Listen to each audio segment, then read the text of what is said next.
La première plateforme de crowdlending ou prêt participatif en français vient d'ouvrir en Suisse romande. Après Airbnb et Uber, voici le nouveau succès de l'économie de partage. Les investisseurs sont mis directement en contact avec des privés à la recherche de financement. Le tout à des taux d'intérêt défiant toute concurrence. Explication Delphine Janora. Vous rêvez de vacances au soleil ou d'une nouvelle voiture, mais vous n'avez pas les fonds. La banque ne vous prête pas d'argent, les instituts de crédit sont trop chers. Il y a peut-être une alternative, le crowdlending.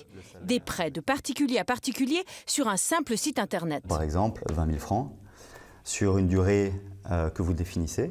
Simon et Jonathan, qui viennent de lancer leur plateforme, en sont convaincus. Tout le monde est gagnant quand on supprime les intermédiaires au maximum.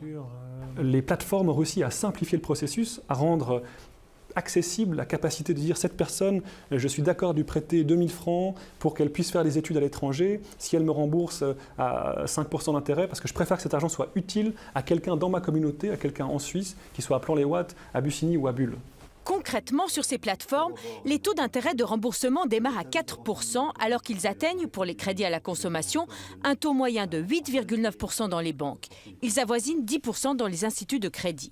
Pour les investisseurs, les rendements peuvent atteindre 7,5%.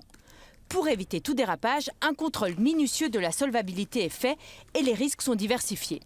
Ce n'est pas une personne qui prête 20 000 francs à une personne. C'est une communauté d'investisseurs, plusieurs personnes qui prêtent des petits montants à une personne et à plusieurs personnes. Comme ça, même s'il y a un défaut, dans le cas malheureux où il y a un défaut, ce n'est pas douloureux. Le crowdlending est né aux États-Unis en 2008 après la crise financière. Très populaire depuis au Royaume-Uni et en Allemagne, il existe en Suisse allemande depuis 5 ans. Ici, les PME peuvent aussi bénéficier de ces prêts. Herman construit des barrières de sécurité. Il a trouvé 100 000 francs en un temps record. Sa banque refusait d'entrer en matière car son entreprise était trop jeune. Je leur ai parlé 2 fois, j'ai rempli une inscription en ligne et une semaine plus tard, j'avais l'argent. J'étais tellement étonné. Dans les banques, si vous n'avez pas de liquide, ça ne sert même à rien de demander. Face à ce succès et craignant de perdre une partie de leur clientèle, les banques s'y intéressent. Elles commencent d'ailleurs à signer des accords avec certaines plateformes de crowdlending.